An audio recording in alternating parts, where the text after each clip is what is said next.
Meus queridos irmãos e irmãs, que a graça e a paz do nosso Senhor Jesus seja com cada um de vocês nessa noite, meus irmãos. Uma boa parte de uma vida que é ou que se propõe a ser verdadeiramente sábia é composta, meus irmãos, por boas análises. O que eu quero dizer com isso? Uma pessoa que quer ser sábia e que tenta se lançar no caminho da sabedoria observa o mundo e chega a conclusões a partir de dados que são sólidos, dados que são verificáveis, que dá para a gente comprovar. Ser capaz de averiguar uma situação, ou um indivíduo, ou uma instituição, e avaliar qualquer uma dessas instâncias de acordo com a realidade. Ou seja, ver se de fato a realidade comprova aquela impressão que se tem sobre algo ou sobre alguém. A questão é, como é que a gente pode saber a qualidade de algum parâmetro sobre algo ou alguém? Deixa eu dar um exemplo para ver se você entende o que eu estou querendo dizer. Como é que a gente sabe se uma determinada pessoa é responsável financeiramente? Exatamente. O que a gente faz é avaliar o caixa global. Olha todas as questões da pessoa envolvendo sua saúde financeira e aí a gente pode avaliar se está bom ou se está ruim. Como é que a gente avalia se uma pessoa está saudável, seu corpo ou sua mente? A gente caminha no sentido de exames laboratoriais e físicos para fazer uma avaliação precisa. E esses exemplos que eu acabei de dar, meus irmãos, são exemplos tangíveis. Mas essa mesma lógica de avaliação para ver se a nossa impressão bate com a realidade também se aplica a questões que são mais imateriais, que são menos óbvias do que essas. Como é que a gente sabe se alguém é honesto ou não? É um pouco mais complicado, mas ainda assim a mesma lógica se impõe. É preciso que haja uma situação concreta e a pessoa passe por ela para manifestar se ela é honesta ou se não. Como é que a gente sabe se alguém é fiel ou não? É preciso que se apresente para essa pessoa a possibilidade da infidelidade. Você concorda? É preciso que haja a possibilidade dela ser infiel para, a partir da forma que ela lida, a gente descobrir se ela é uma pessoa fiel ou não. Como é que a gente sabe se alguém é ou não um bom pastor, por exemplo? Perceba, irmãos, é mais complexo do que parece a um primeiro olhar. Para a gente saber se uma pessoa é um bom pastor ou não, a gente precisa olhar para um sem fim de critérios. Ao longo dos anos, essa pessoa tem que apresentar uma pregação e uma vida que sejam coerentes com o ofício pastoral. O que eu quero dizer é, a gente pode ter opiniões, a gente pode ter impressões sobre os outros e sobre nós mesmos. A questão é, como é que a gente comprova isso? Como é que a gente tem certeza se aquilo que a gente acha que se espelha na realidade ou não? Como é que a gente realmente sabe se a qualidade de uma pessoa qualquer está afinada com esse parâmetro que a gente está avaliando? Eu quero te falar hoje, meu irmão, minha querida irmã, que prova faz parte da vida. As provas são parte da vida. E são, acima de tudo, reveladoras. As provas, as provações existem para isso, para mostrar a qualidade de alguma coisa.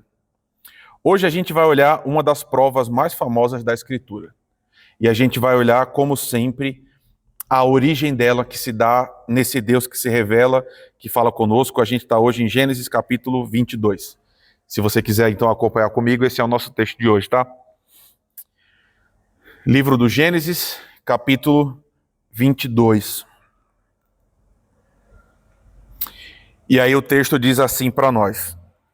Depois dessas coisas, Deus pôs Abraão à prova e lhe disse, Abraão, e este lhe respondeu, eis-me aqui. E Deus continuou, pegue o seu filho, o seu único filho, Isaque, a quem você ama, e vá à terra de Moriá. Ali ofereça-o em holocausto sobre um dos montes que eu lhe mostrar. Na manhã seguinte, Abraão levantou-se de madrugada e, tendo preparado o seu jumento, levou consigo 2 dos seus servos e Isaque, o seu filho. Rachou lenha para o holocausto e foi para o lugar que Deus lhe havia indicado. No terceiro dia, Abraão ergueu os olhos e viu o lugar de longe. Então disse aos servos, esperem aqui com o jumento. Eu e o rapaz iremos até lá, e depois de termos adorado, voltaremos para junto de vocês. Abraão pegou a lenha do holocausto e a colocou sobre Isaque, seu filho. Ele, por sua vez, levava nas mãos o fogo e a faca. Assim os dois caminhavam juntos. Isaque rompeu o silêncio e disse a Abraão, seu pai: meu pai. E Abraão respondeu: eis-me aqui, meu filho. Isaque perguntou: eis aqui o fogo e a lenha, mas onde está o cordeiro para o holocausto? E Abraão respondeu: Deus proverá para si o cordeiro para o holocausto, meu filho. E os dois seguiam juntos. Tem misericórdia da gente, Senhor. Pai, especialmente, tem misericórdia do teu povo que está aqui reunido, Senhor. Veio para cá para ouvir do Senhor, para encontrar com o Senhor. Por favor, nos encontra nessa noite, Pai. Por favor, vai além de mim mesmo. Por favor, que o teu Santo Espírito, Pai, passe por cima dos meus erros, da minha incapacidade, e comunique essas verdades eternas para os corações das pessoas que querem amar o Senhor ainda melhor, Pai, e mais. Se conosco, por favor, tem misericórdia da gente nessa noite, a gente precisa de Ti. É o que eu te peço em nome de Jesus. Amém. A gente está vindo, irmãos, de um momento de uma grande queda. Se você estava aqui na semana passada ou se você tem acompanhado, você lembra disso. Esse casal que a gente tem tido o privilégio de acompanhar, teve na semana passada um episódio feio, irmãos, uma história feia, de dor e de sofrimento.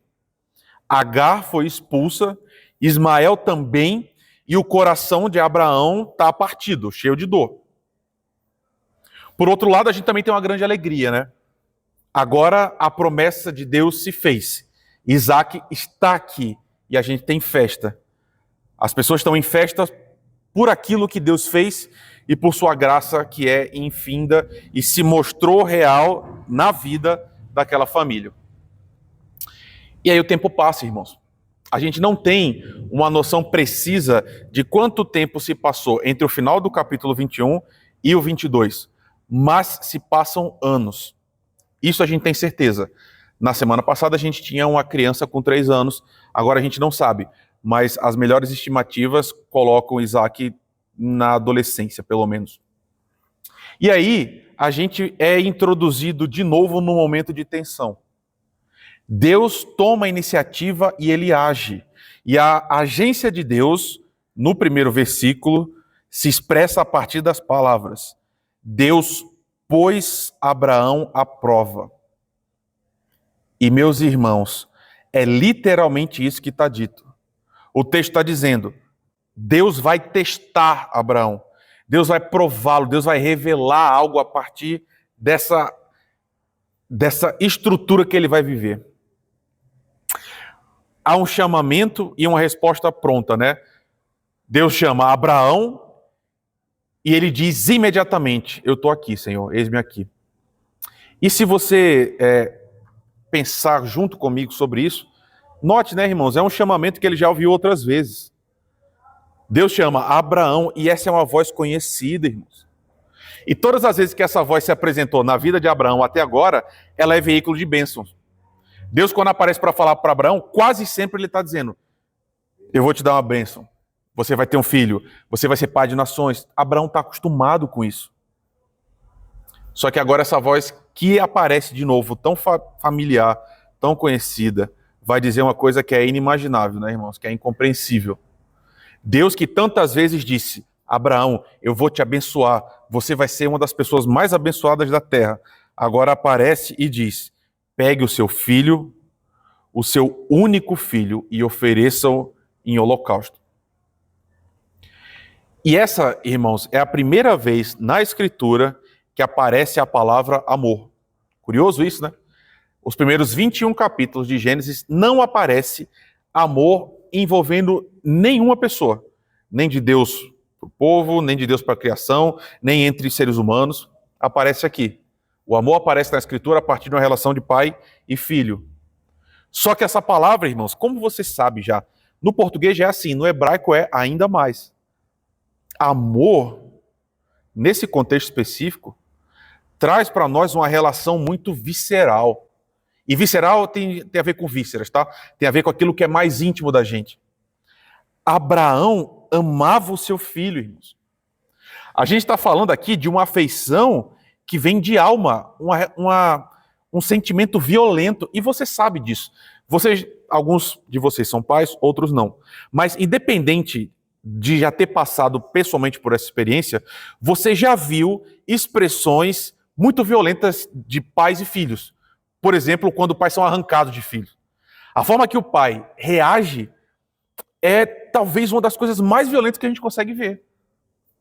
Quando essa união é desfeita, é como se o próprio tecido da humanidade fosse rompido. O texto está dizendo, Abraão amava o seu filho. E quem está reconhecendo isso é Deus. Deus diz, pega o seu filho que é único, o que você ama. Abraão, o texto está dizendo isso para a gente, né? Ele é ligado a seu filho com toda a sua alma. É como se fosse uma parte dele. Isaac, irmãos, é finalmente a materialização das promessas de Deus. É a bênção suprema. É a melhor coisa da vida desse homem até agora. Você concorda com o que eu estou dizendo? Nós estivemos aqui, irmãos, quantas semanas esperando. Finalmente chegou. Agora é festa. E agora, logo depois de ter chegado o motivo da festa, Deus requer de volta. E de uma forma que é muito chocante, né?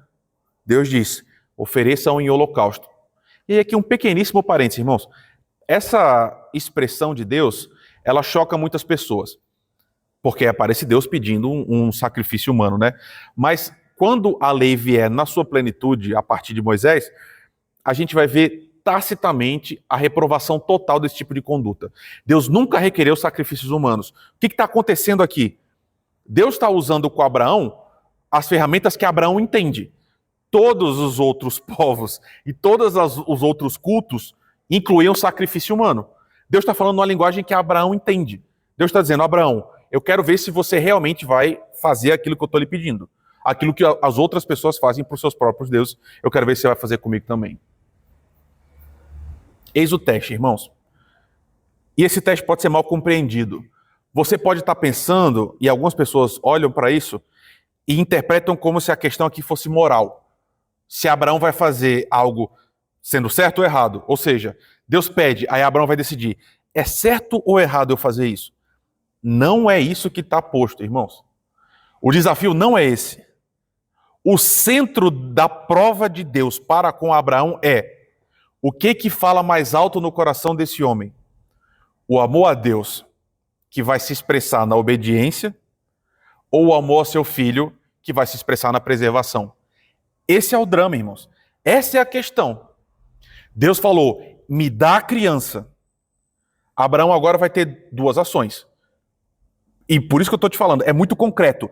Abraão vai decidir, eu vou obedecer ou não vou? Esse ato dele vai ser muito eloquente. Se ele sacrificar o filho, o que ele vai estar declarando é, eu amo esse Deus acima de todas as coisas. Se ele não sacrificar esse filho, o que ele está declarando com sua ação é, eu amo a mim e amo a meu filho acima de tudo. Esse é o drama, irmão. E eu acho que você há de convir comigo que esse é um dos maiores dramas de toda a Escritura. Esse é um texto muito dramático. Como é que Abraão vai responder? Essa é a questão. Então, olha só o detalhe no versículo 3. A gente já falou 1000 vezes sobre erros e acertos de Abraão. A gente conversou até com uma certa ênfase em quanto Abraão errou na vida. Esse vai ser o maior acerto da vida dele. E olha como é que esse homem age. O texto diz, do versículo 3, as seguintes palavras. Na manhã seguinte. Você entende, né, o que o autor está querendo dizer para a gente? Deus pede, assim que o dia amanhece, Abraão põe em marcha o plano. É outra forma de dizer, irmãos, de uma forma assim meio velada, mas muito eloquente, que Abraão vai obedecer esse pedido, essa ordem de Deus, imediatamente, sem qualquer tergiversação. Deus ordena e Abraão imediatamente parte nessa sua jornada de obediência. E aqui a nossa imaginação, pelo menos eu imagino assim, né? Ela muitas vezes nos atrapalha. Por quê? Talvez você imagine esse momento aqui como um partir para resolver aquilo que Deus mandou, muito resoluto. Do tipo, Deus mandou, Abraão se levanta e vai fazer o que Deus mandou. Muito decidido, muito dono de si, muito confortável. Será que esse homem tinha certeza, irmãos? Do que... Será que em algum momento na mente dele passou assim, será que eu me enganei? Será que foi Deus mesmo que falou? Será que é isso mesmo que eu devo fazer? Será que eu não preciso pedir uma confirmação? Será que eu não espero mais? Será que Abraão está caminhando confiantemente, alegre, louvando a Deus, dando glória e está marchando triunfante? Sabe, irmãos, eu acho que esse homem que parte de madrugada, que racha essa lenha de madrugada e que caminha em direção ao lugar indicado por Deus, na minha forma de ler o texto, meus irmãos, existe um silêncio aqui que embota a cena. E aí você vai ter precisado passar por momentos dramáticos na sua vida para entender o que eu estou querendo dizer. Sabe óleo viscoso? Que quando pega na nossa mão, ou em alguma parte do nosso corpo, ou na roupa, é difícil tirar? É difícil limpar? Eu acho que é um silêncio como esse, um silêncio que gruda. Quando Deus pede, me entregue o seu filho, pelo menos para mim, é como se o tempo parasse, irmãos. Abraão agora, lembra que já tinha sofrido muito pelo seu filho Ismael. Está agora num nível de sofrimento que é inimaginável, né? Para mim, esse homem não consegue ouvir mais nada agora. Ele está obedecendo, ele está fazendo aquilo que Deus mandou fazer, mas ele faz mecanicamente. Quase como sentar no momento, né? Ele faz, mas ele faz como se já tivesse morto, penso eu. Porque talvez tem que lutar com o pensamento de parar. Exatamente. Essa é a batalha. Eu obedeço ou não? Ele está obedecendo. Eu só quero tentar te mostrar que às vezes, quando a gente coloca um filme, quando a gente coloca, sei lá, uma série, um livro, a gente faz parecer que é muito mais glorioso do que é na prática. Obedecer às vezes é difícil, irmãos. Não tem música, não tem gelo seco, sabe? Não é bonito, é isso que eu estou querendo dizer. É provavelmente isso, a noite toda lutando com os pensamentos. Obedeço ou não? Ele está indo, mas eu imagino que tudo que ele passou a vida inteira para conseguir, ele está vendo ruir, e mais, irmãos, vai ruir pelas suas mãos. É um pai que tem a incumbência de matar seu filho. E aí, pelo menos na minha leitura, fica claro a partir de um detalhe, de novo, muito pequeno no texto, mas que mostra um pouco como é que estava o coração de Abraão. Olha comigo no versículo 4. Detalhe pequeníssimo, mas que para mim grita no texto. No terceiro dia, o que diz a Bíblia? Versículo 4. No terceiro dia, Abraão o quê? Ergueu os olhos. Abraão ergueu os olhos. Você entende o que eu estou querendo te mostrar? Você percebe que a gente tem aqui uma marcha fúnebre de olhar abaixo? Quando é que a gente olha para baixo, irmãos? Esse tipo de olhar é um olhar seco, imagino eu, de quem não tem nem força para chorar. Eu não sei se você já teve nessa experiência, eu já algumas vezes, mas eu acho que a experiência de Abraão aqui é um além-choro. Significa que ele é tão dramático, é tão doloroso, que a dor o lança numa condição que nem dá para chorar direito. Está preso, está confinado, olhando para 3 dias, olhando para baixo, esperando alguma coisa, né? É uma dor que é tão grande que não escapa. É um andar de uma pessoa que já morreu, um pai que está andando. Só que, no meio dessa marcha fúnebre, de novo, há traços de uma experiência, irmãos, gloriosa, de uma fé que é a fé mais genuína que existe, que é a fé dos justos, a fé de quem anda com Deus. Por quê?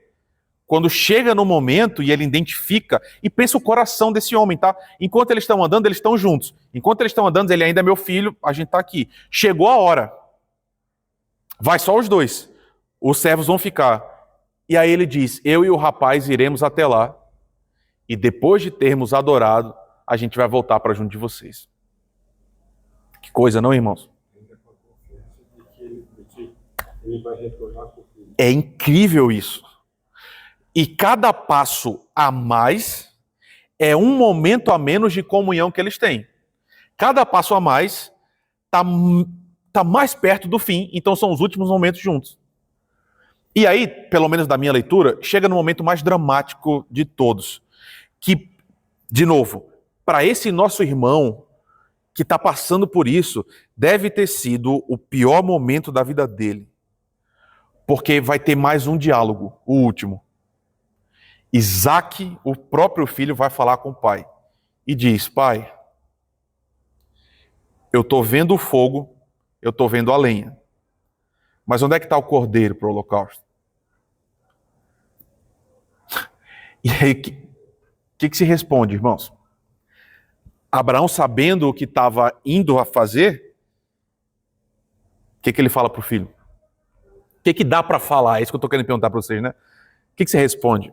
E aí, de novo, aparece um lampejo glorioso da fé que esse homem tinha. Ele diz, Deus vai prover para si mesmo um cordeiro. Vamos continuar andando. É uma forma de dizer... E aí, de novo, né? Olha o detalhe no texto. Ele diz, versículo 8, Deus proverá um cordeiro para si, para o holocausto. O quê? Meu filho. É uma forma de dizer o seguinte, meu amor, meu menino, meu bebê, meu filho. Uma forma também de escapar da resposta, né? É você. Ele vai dizer, quem vai resolver, ele está dizendo isso para o filho, né? Quem vai resolver isso para a gente é Deus, meu filho. E aí, versículos 9 e 10, são de uma crueza tenebrosa, assim, horrível, né? Porque Abraão vai fazer tudo. Ele faz exatamente tudo sem retenção. Ele está agindo diretamente no caminho da obediência. Prepara o altar, amarra o filho, coloca lá. E aí, é no momento da maior crise, chegou a hora. Percebe, irmãos? Porque a qualquer momento, imagino eu, o coração desse homem está na esperança de que alguma coisa vai acontecer. Só que nada acontece. Cada ato preparatório a mais chega perto da hora em que está na hora de matar meu filho. E nada acontece. Mas ele continua indo. E aí é no momento da maior crise, onde esse Deus não fez nada ainda, ele realmente vai sacrificar o filho, que vem a voz, né? E diz, não estenda a mão sobre o menino, pois agora eu sei que você teme a Deus. Um anjo do Senhor intervém na cena, impede Abraão de matar seu filho, dizendo isso. Não estenda a mão sobre o menino, pois agora eu sei que você teme a Deus. A gente tem aqui, irmãos, o resultado da prova.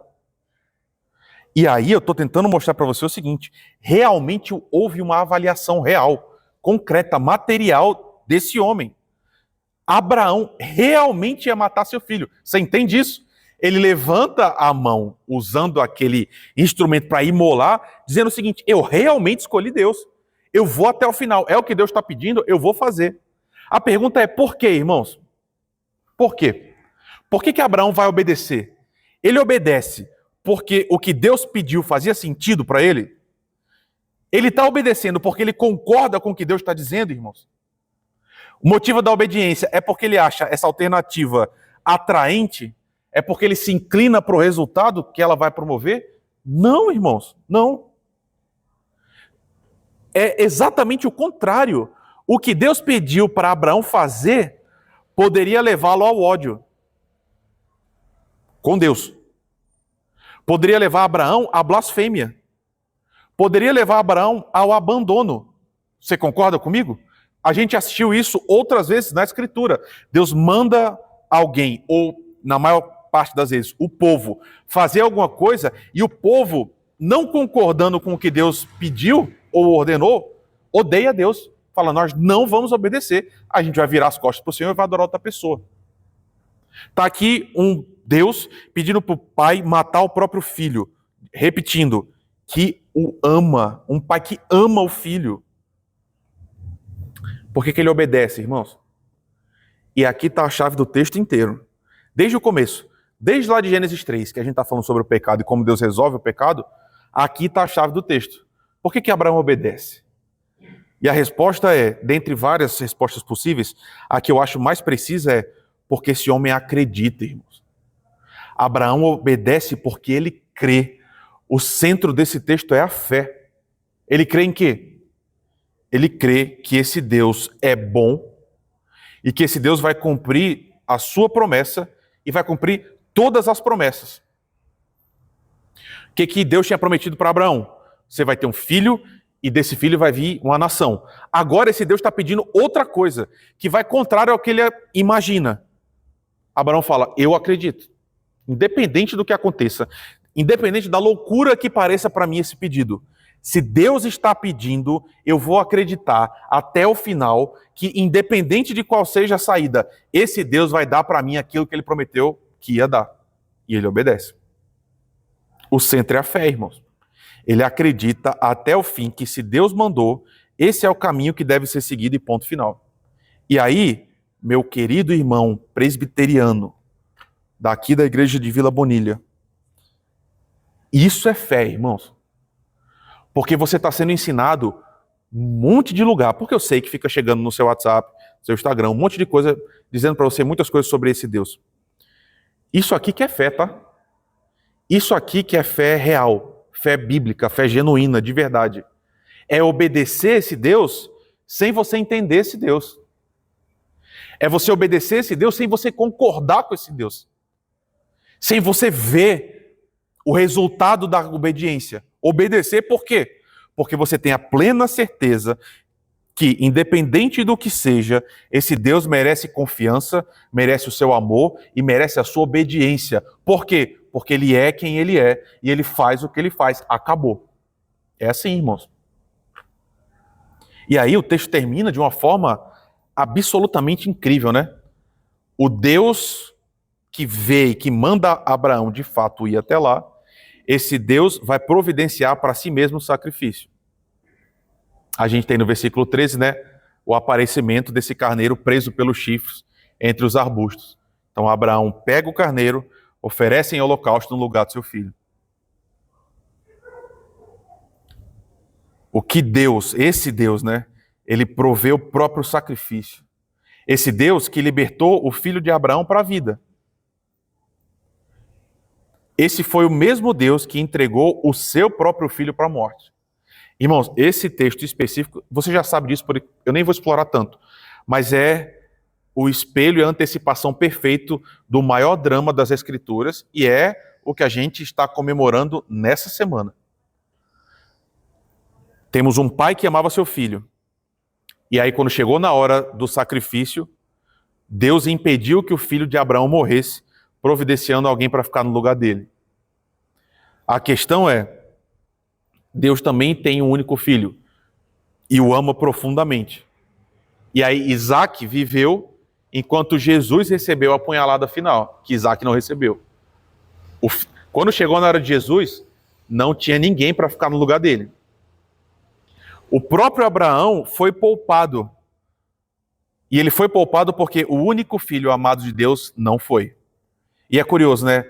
A gente tem aqui o monte indicado no texto, e é nesse exato monte que, milênios depois, vai ser erguida uma cruz e Jesus Cristo vai morrer. O Cordeiro que de fato tira o pecado do mundo. O nosso Senhor, o Cordeiro da Páscoa. O Filho amado que foi morto por mim, foi morto por você. Deus providenciou para que a gente não morresse, ele morreu também. O que isso tem a ver com você hoje, para além de Jesus Cristo, né? Meu irmão, deixa eu te falar um negócio. A prova faz parte da vida cristã de uma forma inerente. O que eu quero dizer? Não existe um só cristão verdadeiro no mundo que não vai ser provado.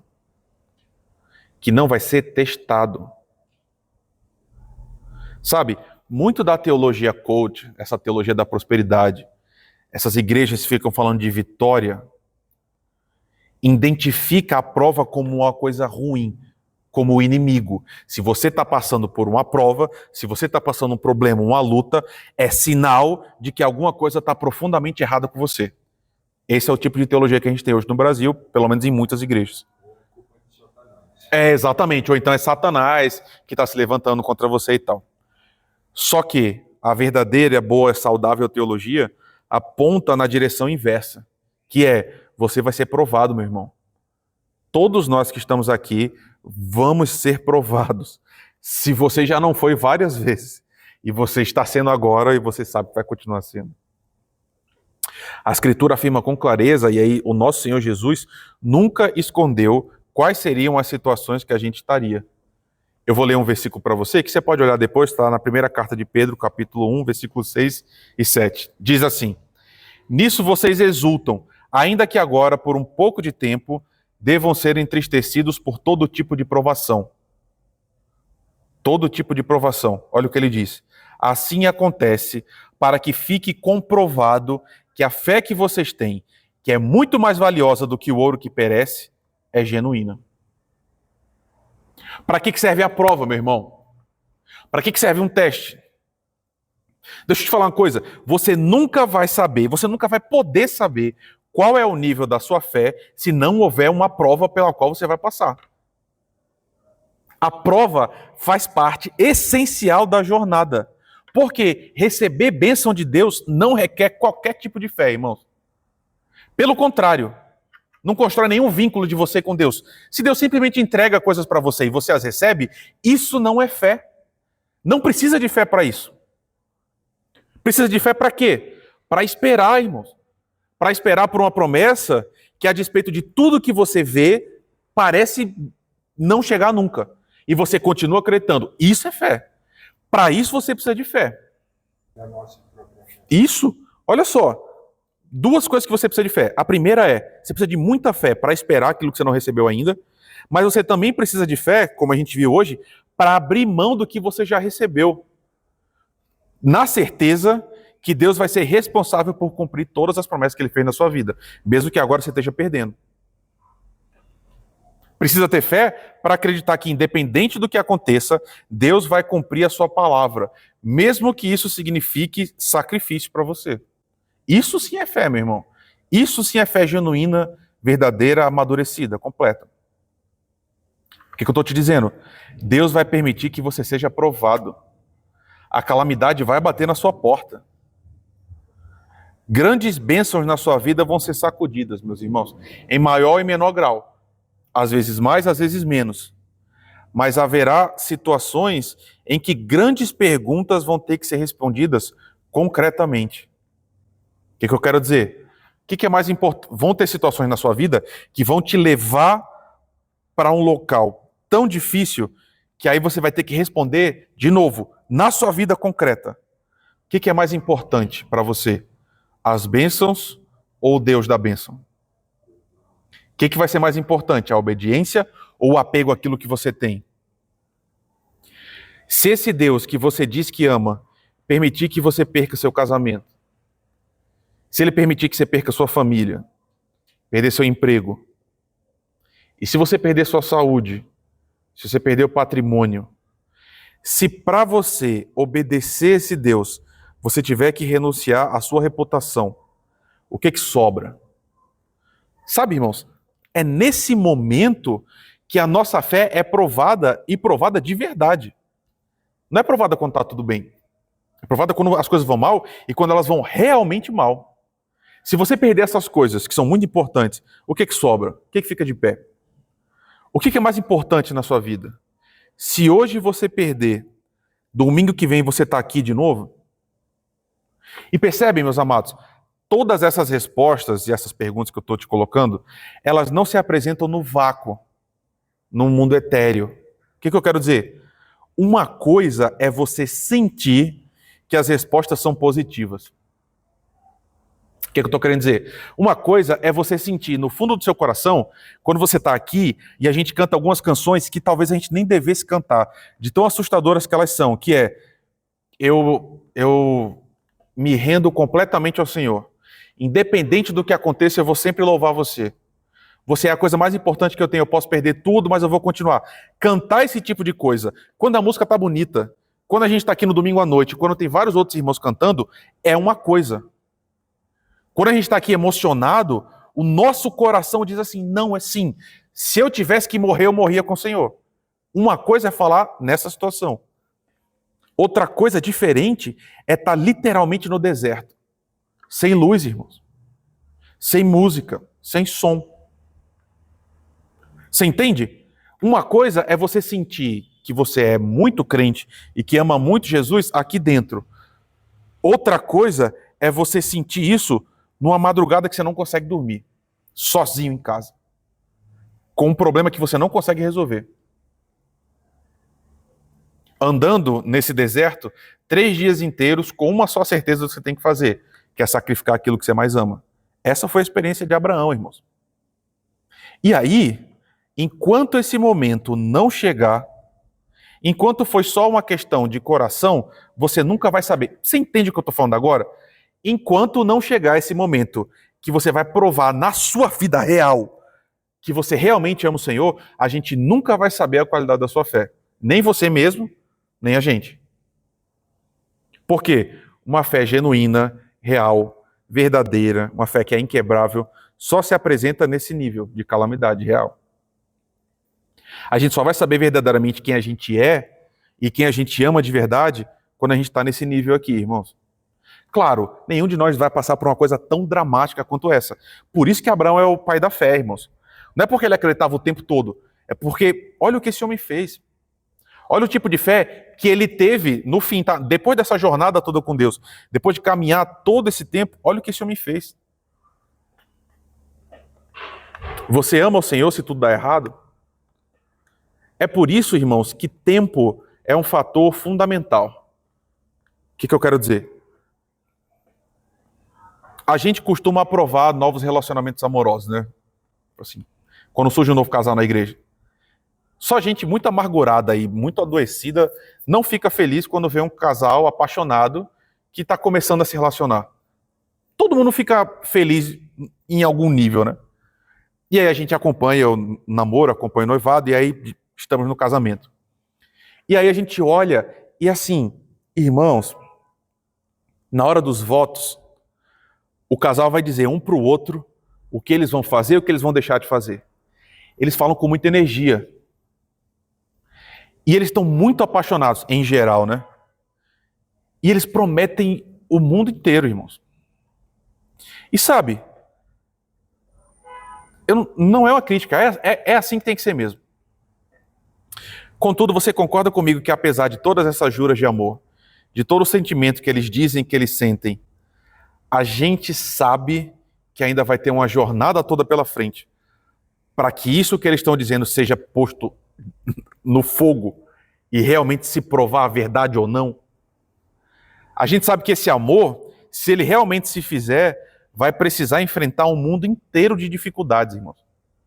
E o que eu estou dizendo a você é, a gente crê na intenção desse casal inicial, mas a gente só vai saber se algo realmente substancioso existia depois das provas. Por isso, inclusive, que a Bíblia usa uma linguagem muito bonita em Provérbios, né, que é um livro de sabedoria, dizendo, é melhor o final das coisas do que o começo. O que isso quer dizer? No começo a gente está muito empolgado, irmãos, com quase tudo que a gente faz. Só que é o suportar todas essas provas, essas jornadas, que realmente mostra a qualidade da virtude que a gente está discutindo. O que eu quero dizer, meus irmãos? Eu valorizo muito, muito mesmo, idosos na igreja. Muito. Valorizo muito. Porque gente que passou a vida inteira servindo Jesus, passando por todo tipo de dor, de dificuldade, chegando às vezes no final da vida quebrado, ainda amando o Senhor. Esse é o tipo de fé que eu quero ter, irmãos. Porque, de novo, um novo convertido também costuma ter um fogo que é inapagável, não é assim? Quase sempre quando a gente tem um novo convertido, ele evangeliza, fala de Jesus para todo mundo, vem 4 cultos por semana, e aí nesse estágio ele faz todas as juras de fé. Ele promete mundos e fundos, ele tem certeza do sucesso. Igualzinho a outra pessoa que a gente conhece muito bem. Lembra de Pedro no jantar? No jantar Pedro falou o seguinte, Jesus, todo mundo vai abandonar, eu não vou abandonar de jeito nenhum. E aí a prova veio. E aí realmente evidenciou aquilo que Jesus já sabia, quando ele falou, Pedro, hoje mesmo você ainda vai me trair.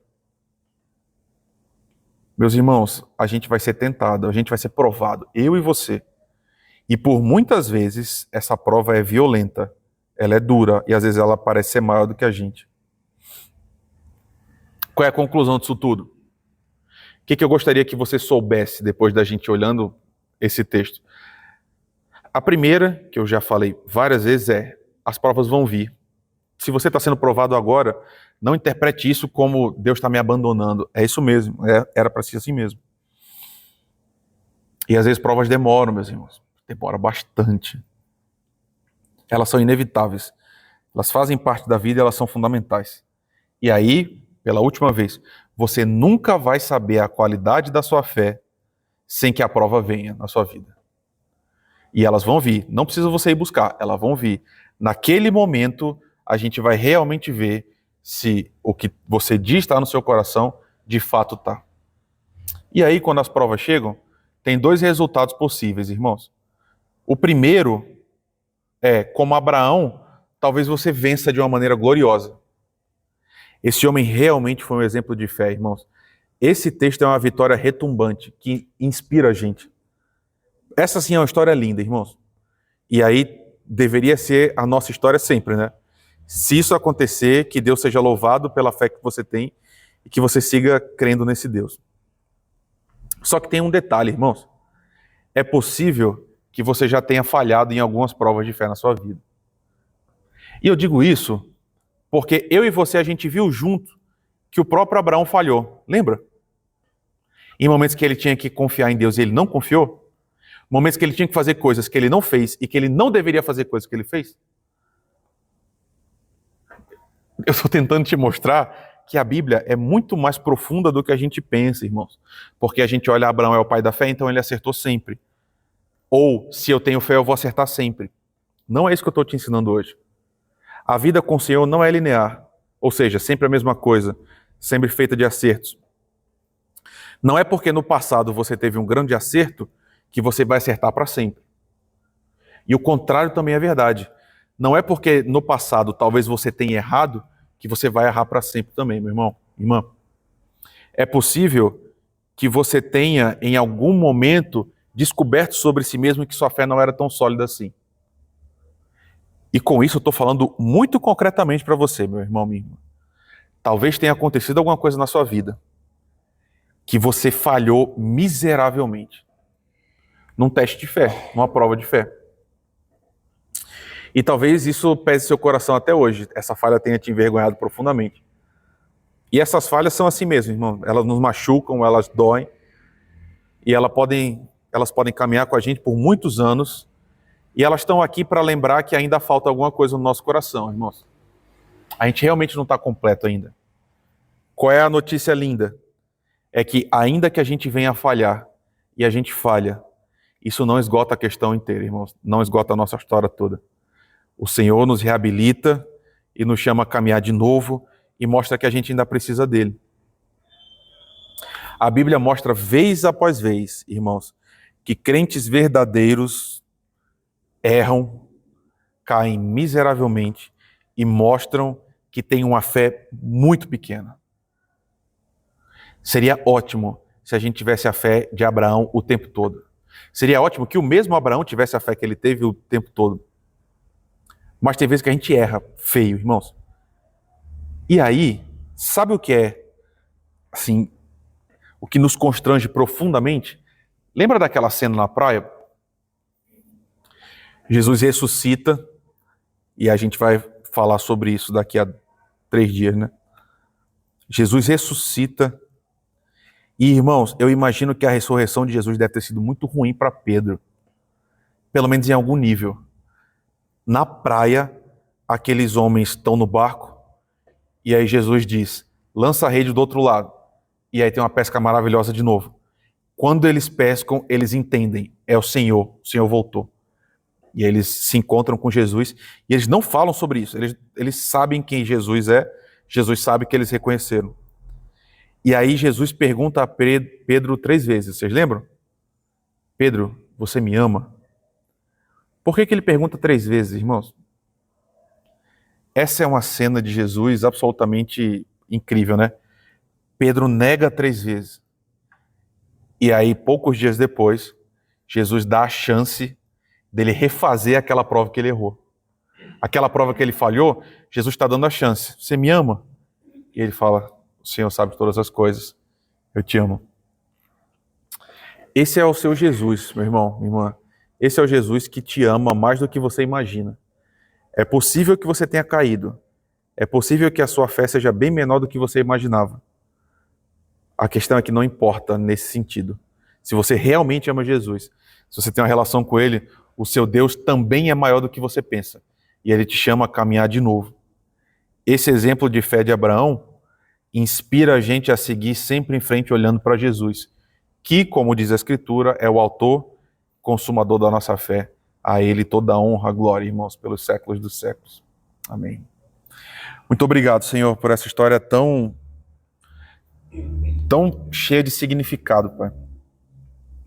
Senhor, o Senhor é tão bondoso, o Senhor é tão paciente, tão misericordioso.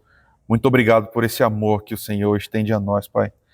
Obrigado porque quando a nossa fé não é como ela deveria, o Senhor nos coloca de novo no caminho e a gente continua olhando para o Senhor, Pai. O que eu te peço é que quando essas provas se apresentarem, Senhor, quando a gente tiver que decidir te obedecer ou não, que a gente tenha a grandeza de escolher o caminho mais difícil, mas que caminha na tua direção, Pai.